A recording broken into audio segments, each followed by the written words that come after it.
light as possible. Best way of describing it is, if you get hold of a bird, and I don't mean, you know, the opposite sex, I mean a normal bird, you have to try to stop it from flying away, but you don't want to squash it, so that's how you have to hold the bat, so just enough grip, but not where you're squashing it. So if you hold the bat really tight, it means your whole arm's tight, and then you can't use your wrist. Now in table tennis, the wrist is the most important thing. But that's where you get all the spin and all the drive from, is the wrist.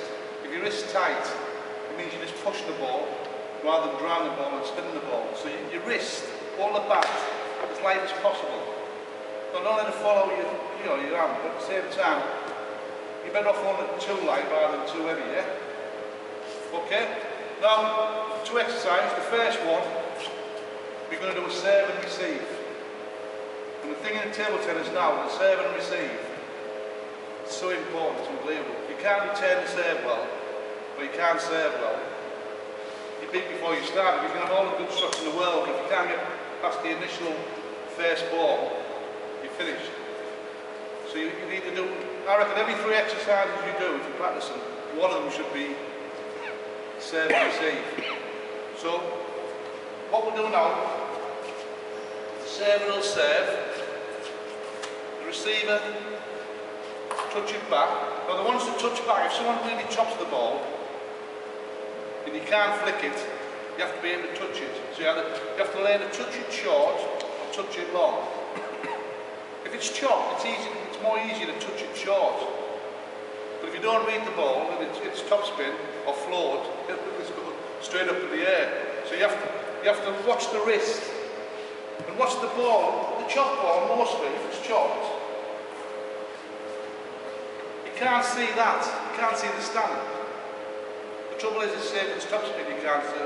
But topspin's easy to recognise. You shouldn't miss the top. It's the float and the chop you have to watch.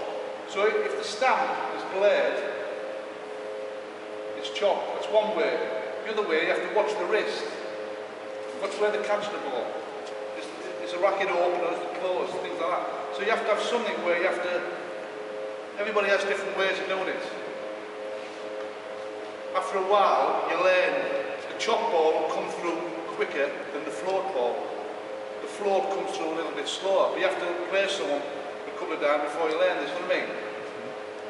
Unless you play the Chinese, when you play the Chinese, the chop and the float comes through the same speed, and that's where there's problems.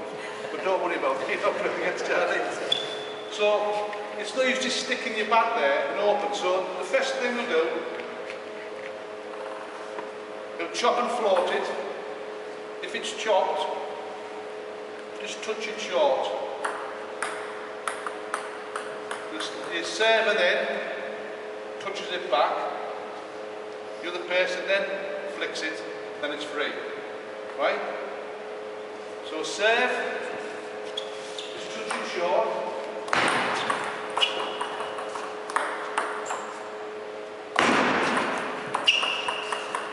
So this is what I'm seeing, we don't receive the serve right.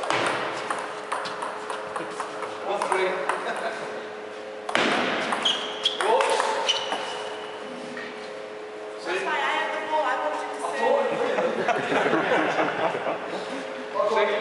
That's a good example of you have to be able to read the serve. You know, if you push the float ball, it just jumps straight up the air. So if it's floating, what you normally do, you flick it. Right? So the exercise we'll do is the person chops the serve. So they know it's chopped. Let me get through the exercise. So, chop serve, we'll touch it short. Short serve. Touch it back.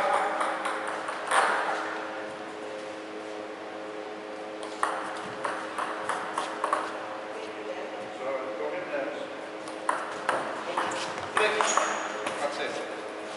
But once he flicks, then it's free. So you can put it either the backhand side or the forehand side, either way.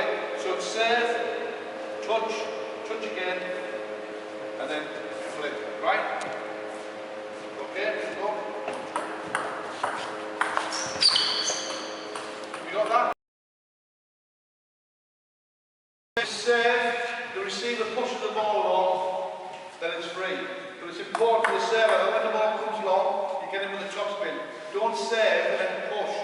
Once you serve, straight in, either side, right? your own back now. Sorry. That's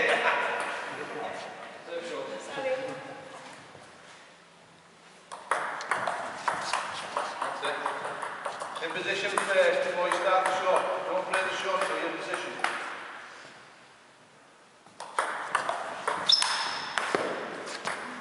One more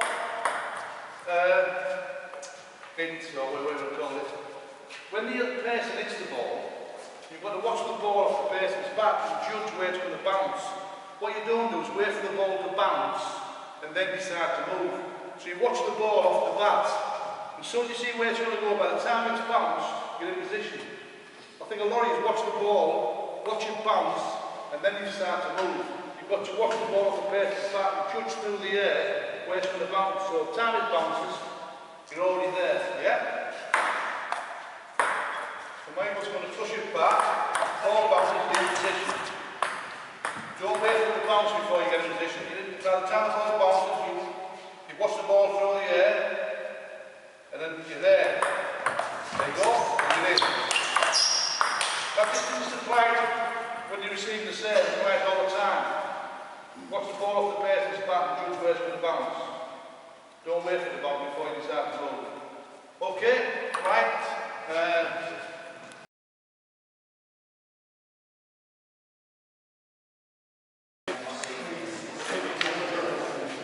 First exercise, we're doing a service one again. I'll give another tip when you're serving, right? Before you serve, always look to see where the person's bat is. Whenever the bat is, you aim away from it.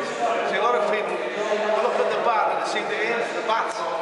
What you have to do is make them move the bat. Gives it like a yard extra time, you know what I mean? So it's like a little tip. So wherever the bat is, make sure you have to move it. Rather than aim straight at it. If you aim straight at it, you swing at it, you know what I mean? If you aim away from the bat. So before you actually serve, the last thing you do, I don't mean, look, you just try and see where the bat is, because everybody stands in a different position, doesn't they? You know, some people stand wider, but wherever it is, make sure that when you serve, you have to move the bat. Don't give them a free hit, yeah? So serve, short serve, anywhere. The other person flicks it cross court. Hold on, you flick it cross court. Backhand, the other person then top spins it to the middle, then it's free. When it comes to the middle, use your forehand, yeah?